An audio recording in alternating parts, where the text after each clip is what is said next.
The human homeworld watched in horror as Emperor Janus gave the order to burn a dozen human colonies unless Earth surrendered immediately. Crowds of humans saw the holofeeds as cat-like aliens rained down plasma bombs, with explosions tearing across human settlements and charring human flesh. It was 2157, and humanity had spread to dozens of star systems in recent decades, but remained a minor power compared to the vast Cation Empire. The feline Cations ruled a third of the galaxy with an iron fist. When Ethan Kennedy, Earth's ambassador, had been urgently summoned to the gleaming Cation throne world of Felis Prime, he knew something was very wrong. The air was choked with tension as Emperor Janus, a proud and ruthless ruler, furiously accused humans of attacking a Cation colony and slaughtering thousands. "You dare deny this act of war? We have clear evidence. Human energy weapons were found all over the blast sites." Janus slammed his clawed fist on the throne. Janus presented footage of burned Cation bodies and the remnants of powerful human blaster rifles. But Ethan's blood ran cold. He knew without a doubt the evidence was fabricated. "Your Majesty, I assure you, humanity does not possess such advanced weaponry. We are a peaceful—" "Silence!" Janus roared. "Your denials mean nothing. The Cation Empire will have justice and vengeance. Earth will submit to our rule or burn." Ethan's heart raced as the horrible realization hit him. This was all an elaborate setup to justify war and the conquest of humanity. Fear gripped his chest as he was roughly escorted out. Back on Earth, frantic emergency sessions of the United Nations Security Council were underway as Ethan rushed to the UN chambers in New York. Earth's leaders already knew the grim truth. Humanity's modest fleet of a few hundred ships was no match for the Cation armada of 10,000 advanced warships. Ethan took the speaker's podium, his voice grave.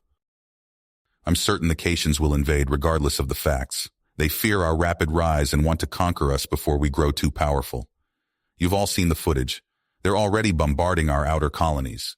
We face a terrible choice now." The council room was dead silent, all eyes locked on Ethan.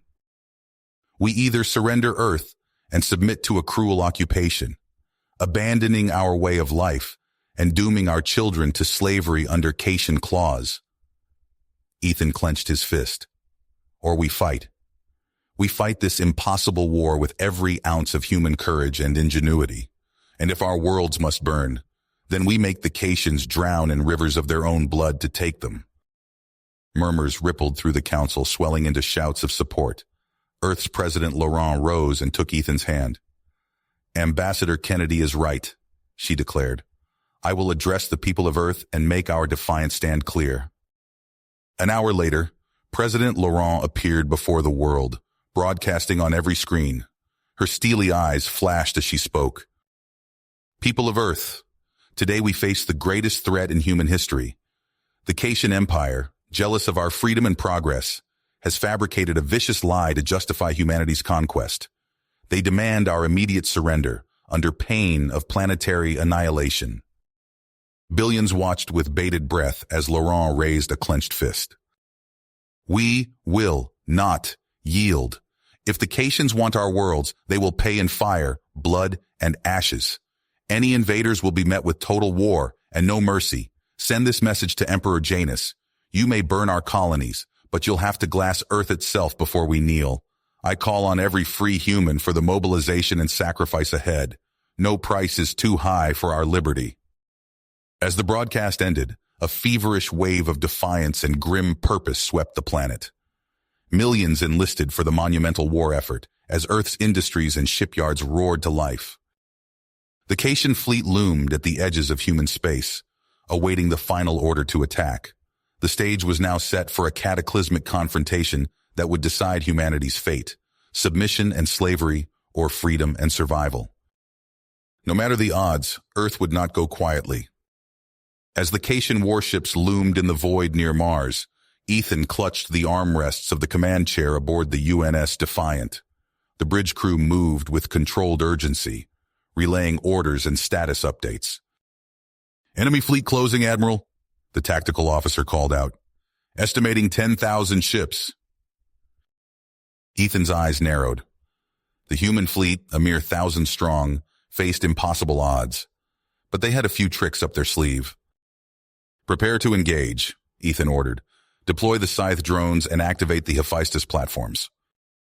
The human ships launched swarms of small, agile attack drones, each armed with powerful plasma cutters. The drones swarmed the Caitian vessels, slicing through hulls and disabling critical systems. At the same time, dozens of automated weapon platforms, hastily constructed in the Martian orbit using reverse-engineered Caitian tech, opened fire with devastating particle beams. The Caitian ships retaliated with a storm of missiles and energy blasts. Human vessels shattered under the onslaught, but not before taking dozens of enemy ships with them. As the battle raged, Ethan saw an opportunity. The Pride Fire, Emperor Janus's flagship, was exposed. "Commander Reeves, gather your strike team," Ethan ordered. "We're boarding the Pride Fire." Ethan and a dozen Marines donned armored exosuits and boarded a cloaked assault shuttle. They rocketed towards the Pride Fire, dodging debris and weapons fire. The shuttle latched onto the Pride Fire's hull, cutting through with plasma torches. Ethan and his team stormed in, engaging Caitian soldiers in vicious close-quarters combat. Plasma rifles flashed as claws met titanium blades. Fighting their way to the bridge, Ethan confronted Emperor Janus. The feline ruler sneered. "Foolish humans," Janus laughed. "Your resistance is futile. While you struggle here, our true target is the colony of New Haven. Did you think we wouldn't learn of it?" Ethan's blood ran cold. New Haven was humanity's ace in the hole, a hidden, heavily fortified world. If the Caitians took it. In a brutal melee, Ethan's team cut down Janus's guards and subdued the Emperor. "Call off the attack," Ethan demanded, holding a plasma pistol to Janus's head. "Order your ships to allow us to withdraw." Janus snarled but complied. The Caitian fleet held fire as the human ships, the Pride Fire in tow, pulled back to FTL jump range. But Ethan had one last gambit. As the human fleet leaped into hyperspace, they released the Pride Fire at the last instant, leaving Janus stranded light years from his armada. The UNS Defiant and its battered companion ships emerged in the New Haven system. Ethan rushed to warn the unsuspecting colonists. In the command bunker, Ethan met with colonial leaders. "The Caitians are coming," he said grimly, "and they're out for blood.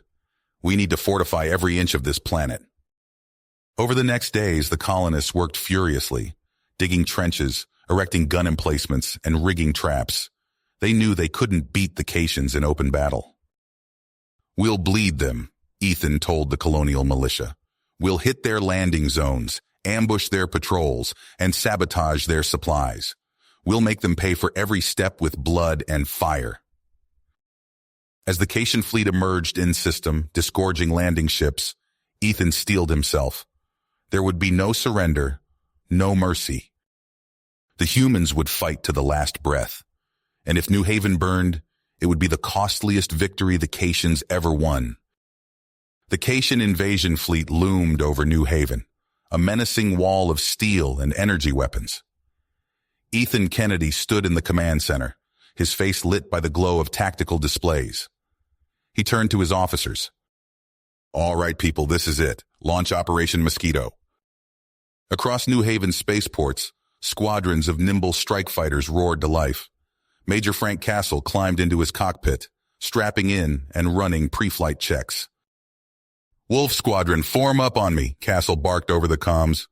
"We hit hard and fast, then bug out. Don't let those bastards lock on." The fighters streaked into orbit, weaving through debris fields and incoming fire. Castle's fingers danced over his controls as he dove towards a Caitian cruiser, plasma cannons blazing. Explosions blossomed across the enemy hull. "Good hits. Break off and regroup for another pass," Castle ordered. For hours, the human fighters harassed the Caitian fleet, inflicting damage and evading return fire. But it wasn't enough. Emperor Janus paced his flagship's bridge, tail lashing in fury. "Enough of this nonsense. Commence full planetary bombardment. I want those cities turned to ash." Massive dreadnoughts moved into position, their main guns charging with sickly green energy. Then, hell rained down on New Haven. Ethan watched in horror as the orbital strikes hit. Entire city blocks vaporized in seconds. Millions of lives snuffed out in flashes of light. "Get those evacuation ships moving now," Ethan shouted. "We need to get as many people underground as we can." As New Haven burned, frantic civilians poured into subterranean shelters and cave systems. But even as they fled below, a new threat emerged. Cation dropships released canisters of a deadly pathogen into the atmosphere. Within hours, reports flooded in of people coughing up blood, their skin blistering and peeling. In an underground lab, Ethan met with New Haven's top scientists. "How bad is it?" he asked. Dr. Amelia Chen's face was grim. "The bioweapon is advancing faster than we anticipated. At this rate, we have less than a week of breathable air left." Ethan's mind raced. There had to be a way out of this hell. His eyes fell on a diagram of New Haven's power grid. "Doctor, what would happen if we overloaded all of our reactors simultaneously?" Chen's eyes widened. "The energy release would be catastrophic. You're not seriously considering—" "I am," Ethan said firmly. "If we're going down, we're taking those bastards with us." Over the next days, as Cation ground forces advanced, human technicians worked in secret. They rigged fail-safes, bypassed safety systems, and prepared for the ultimate sacrifice. Ethan broadcast a message planet-wide. "All remaining personnel, fall back to the deep shelters immediately. This is not a drill." With trembling hands, he opened a channel to the Cation fleet.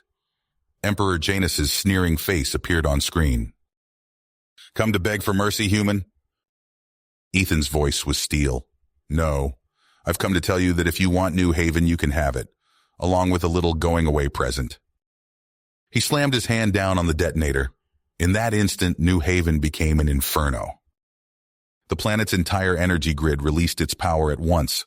A blinding flash engulfed everything. The shockwave obliterated Cation soldiers and vaporized their ships in orbit. When the light faded, New Haven was a scorched, radioactive wasteland. But the Cation invasion force was no more. The acrid stench of burning electronics and scorched metal filled the air as Ethan Kennedy stepped onto the bridge of the UNS Defiant. Smoke still curled from damaged consoles, a grim reminder of their Pyrrhic victory at New Haven. Crew members nursed injuries or stared blankly at flickering displays, the weight of their sacrifice evident in their eyes. Ethan cleared his throat, drawing their attention. "We've dealt the Cations a blow they won't soon forget," he said, his voice carrying across the silent bridge. "New Haven is gone, but so is a significant portion of the Cation fleet. We've created an opportunity, and by God, we're going to seize it." He strode to the central holotable, activating a star map. 3 pulsing red dots appeared, representing key Cation targets. "Intelligence recovered from Janus's flagship has given us the locations of critical Cation infrastructure. We hit these hard and fast before they can regroup." Major Frank Castle leaned in, studying the map. "Sir, those are deep in Cation space. It's suicide." "It's our only chance," Ethan countered. "We split into 3 task forces. Castle, you'll lead the assault on the Yana Systems shipyards. I'll take a fleet to ambush their supply lines in the Zeta Nebula. Admiral Nguyen will strike at Phelis Prime itself." Murmurs of disbelief rippled through the bridge crew. Ethan raised his hand for silence. "I know it sounds impossible, but the Cations are reeling, overextended. We hit them now, we might just break their ability to wage this war." Hours later, Major Castle's task force dropped out of FTL on the edge of the Yana system. A sprawling complex of orbital shipyards filled their view screens, partially constructed Cation warships suspended in scaffolding. "All ships, weapons free," Castle ordered. "Hit them with everything we've got." Human vessels unleashed a storm of missiles and energy weapons. The unprepared Cation defenders scrambled to respond, but it was too late. Explosions bloomed across the shipyards, unfinished hulls shattering under the onslaught. Castle gripped his command chair as return fire rocked his ship. "Push through! Don't let up!" In the Zeta Nebula, Ethan's fleet lay in wait amidst swirling gases and stellar debris. A massive Cation supply convoy dropped out of FTL, utterly unaware of the trap. "Now!" Ethan shouted. Human ships pounced from hiding, tearing into the unarmored transports. Cation crews barely had time to register the attack before their ships were ripped apart, precious supplies venting into space. Meanwhile, Admiral Nguyen's task force executed a daring series of micro-jumps, bypassing Phalos Prime's outer defenses. They emerged in low orbit over the Cation homeworld, catching planetary batteries completely off guard. "Target those supply depots and fire at will," Nguyen ordered. Precision strikes rained down on the planet's surface. Massive explosions lit up the night side of Phalos Prime as fuel and munitions detonated. "We've done it," Nguyen breathed. "Jump us out of here." His ships vanished into FTL just as the planetary defense grid came online, leaving chaos in their wake. In his flagship's war room, Emperor Janus received the reports of devastation with increasing fury. His claws dug into the armrests of his command throne, leaving deep gouges. "Impossible!" he snarled. "How dare these vermin strike at the heart of our empire?" He turned to his assembled admirals, eyes blazing. "Recall every ship. I want our full strength mobilized. We will crush these humans and grind their worlds to dust." As the scattered human fleets regrouped, Ethan knew their victories were fleeting. Long-range sensors showed a terrifying buildup of Cation forces, over 20,000 warships gathering for a final, overwhelming assault. Ethan stared at the tactical display, a cold dread settling in his stomach. They had bloodied the Cation's nose, but in doing so, they had awoken a slumbering giant. The real test of humanity's survival was yet to come. Ethan's eyes widened as the tactical display filled with red dots, thousands upon thousands of Cation warships converging on humanity's last strongholds. His hands clenched into fists as he absorbed the gravity of the situation. 25,000 ships, he breathed. "They're throwing everything they have at us." Admiral Nguyen's voice crackled over the comm. "Kennedy, we can't win this fight. Not conventionally." Ethan's mind raced. There had to be a way out, some angle they hadn't considered. Then it hit him. "The Grena system," he said suddenly. "Set course immediately." Hours later, the battered human fleet dropped out of FTL in orbit of an awe-inspiring sight. A massive ring structure encircled the system's star, easily 100 million miles in diameter. Much of it lay in ruins, great chunks missing from its superstructure, but sections still gleamed with alien technology beyond human understanding. Ethan barked orders as his ships approached the ancient megastructure. "Get me every engineer and scientist we have. We need to figure out how this thing works, and fast." For days, human technicians swarmed over the ring's control centers. They spliced salvaged computers into alien interfaces, decoding strange symbols and repurposing incomprehensible technology. Dr. Chen looked up from her console, sweat beading on her brow. "We've done it. We can activate the ring's geomatic controls." Ethan nodded grimly. "Do it. Target Cation core worlds." Beam emitters along the ring's circumference flared to life. Lances of energy stabbed out across light years of space. On screens throughout the fleet, they watched as entire Cation planets shuddered and broke apart. Continents cracked, oceans boiled away, atmosphere stripped off in great burning streams. One by one, Cation worlds died. Ethan's face was a mask as billions perished. He'd made his choice. There was no going back now. The Cation armada arrived days later, only to find their supply lines in tatters. Janus raged on his bridge as reports flooded in of shattered worlds and broken fleets. A titanic battle unfolded amid fields of planetary debris. Human ships darted between chunks of dead worlds, using them for cover as they struck at the disorganized Cation fleet. Plasma torpedoes found their mark. The Cation flagship listed, venting atmosphere and debris. "They're signaling surrender," a human officer reported. Ethan exhaled slowly. "Prepare a boarding party. I'll accept the Emperor's surrender myself." He strode onto Janus's bridge, flanked by Marines. The Cation Emperor's eyes blazed with hatred. You've destroyed everything, Janus snarled. It didn't have to be this way, Ethan replied evenly. Janus lunged for a control panel. Ethan's eyes widened as he recognized the device, a singularity bomb. If we die, we all die, Janus roared. Ethan tackled the Emperor. They grappled furiously, rolling across the deck. Janus's claws raked Ethan's face, drawing blood. Ethan's fingers closed around the Caitian's throat. For endless seconds they struggled, Janus's life ebbing away under Ethan's iron grip. With his last strength, Ethan dragged himself to the bomb controls. His bloodied hand hovered over the abort switch. He stared at the bodies strewn across the bridge, human and Caitian alike. What had they become? Ethan's finger descended. The singularity bomb powered down with a whine. He sagged to the deck, the enormity of it all crashing down upon him. Billions dead, worlds reduced to rubble. And for what? As medics tended his wounds, Ethan gazed out at the star field. Countless civilizations snuffed out in the blink of an eye, and those who remained teetered on the brink of oblivion. He closed his eyes, the weight of an entire galaxy bearing down upon his soul. In saving humanity, had they lost what made them human? You have reached the end of the story. If you enjoyed this story and want to support us, please leave a like and subscribe to our channel, and for every comment that says 88, I will heart every single one of them. Thank you for your time.